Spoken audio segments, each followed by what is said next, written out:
आज आपण एकदम मस्त असा पारंपरिक पदार्थ बनवतोय.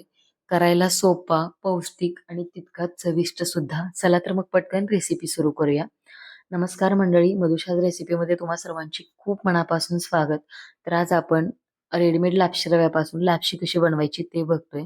तर एकदम मस्त अशी पौष्टिक गुळाची लापशी इथं बनवणार आहोत. तर त्यासाठी मी इथं 1 वाटी लापशी रवा घेतलाय.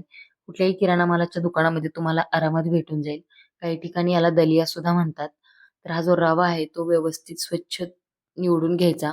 शक्यतो पॅकिंगचा असतो त्याच्यामुळे त्याच्यामध्ये काही घाण नसते. तरी पण एकदा नीट स्वच्छ निवडून घ्या.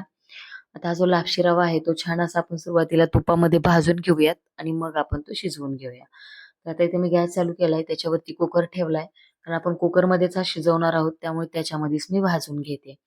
आता 2 ते 3 चमचे छान असं साजूक तूप याच्यामध्ये घातलंय आणि हा जो लापशी रवा आहे तो छान अगदी मस्त फुलेपर्यंत याच्यामध्ये आपल्याला भाजून घ्यायचा आहे. आता लापशी रवा भाजत असताना गॅस मध्यम ठेवायचा आहे आणि छान असा रवा फुलेपर्यंत भाजून घ्यायचा. तूप गरम झाल्यानंतर रवा त्याच्यामध्ये घाला म्हणजे तो पटकन छान असा व्यवस्थित भाजला जातो.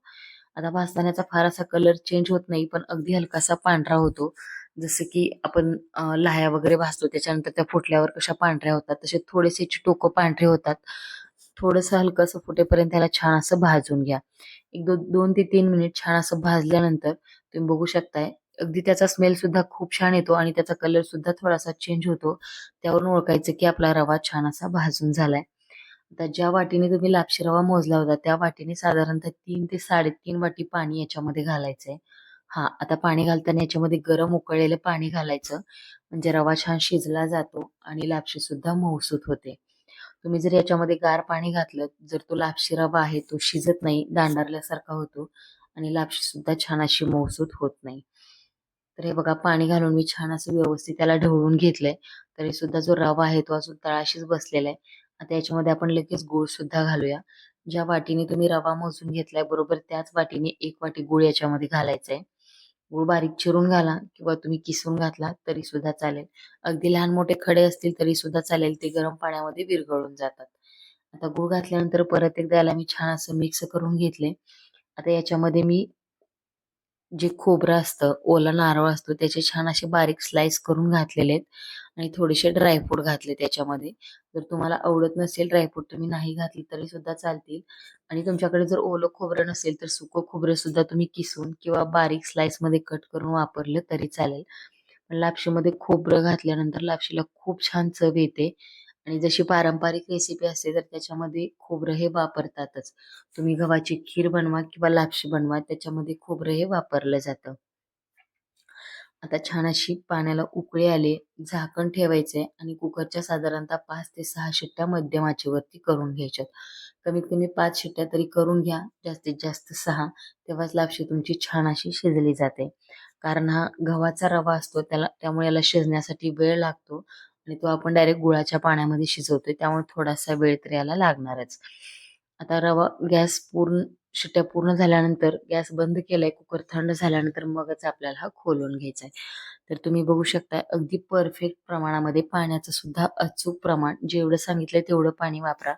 अर्धी वाटी कमी किंवा जास्त चालू शकतं. हे बघा छान मस्त मी असं मिक्स करून घेते. अजिबात लापशी आपली ड्राय झालेली नाहीये. छान एकदम मऊसूत आणि रसरशीत अशी लापशी आपली इथं तयार झाली. त्याला हलक्या हाताने एकदा मिक्स करून घेऊयात.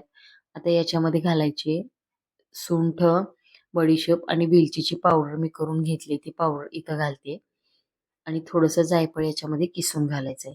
ही जर पावडर तुम्ही शिजताना घातली तर जसा पाहिजे तसा जो फ्लेवर आहे या पावडरचा तो त्याच्यामध्ये उतरत नाही.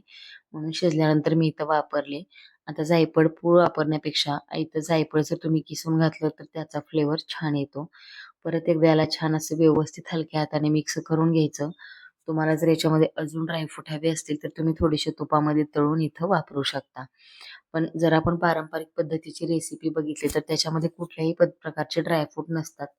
आजकाल आपण फॅशन म्हणून किंवा खातो ड्रायफ्रूट म्हणून आपण त्याच्यामध्ये गोडाच्या पदार्थामध्ये ड्रायफ्रूट वापरतो. पण तुम्ही नाही वापरले तरी चालतील. मात्र खोबरं आवर्जून घाला. आणि एकदम मस्त अशी आपली गोड पारंपरिक पद्धतीची इथे लापशी तयार झाली. तुम्ही बघू शकता ही जी लापशी आहे तुम्ही याच्यामध्ये मस्त असं साजूक तूप आणि दूध घालून हे खाऊ शकता. पण मला या डिशचा फोटो काढायचा होता म्हणून मी याच्यामध्ये दूध घातलेलं नाही. तुम्ही दूध घालून नक्की मस्त अशी गरमागरम लापशी एन्जॉय करा. आणि जर तुम्हाला अशाच मस्त आणि छान छान तुमच्या आजीच्या हातच्या जर पारंपरिक रेसिपी बघायच्या असतील तर आपल्या चॅनलला नक्की फॉलो करून ठेवा. व्हिडिओ आवडल्यास व्हिडिओला लाईक करा. भेटूया लवकरच अजून एका अशा छानशा आणि नवीन पारंपरिक रेसिपीसोबत. तोपर्यंत धन्यवाद.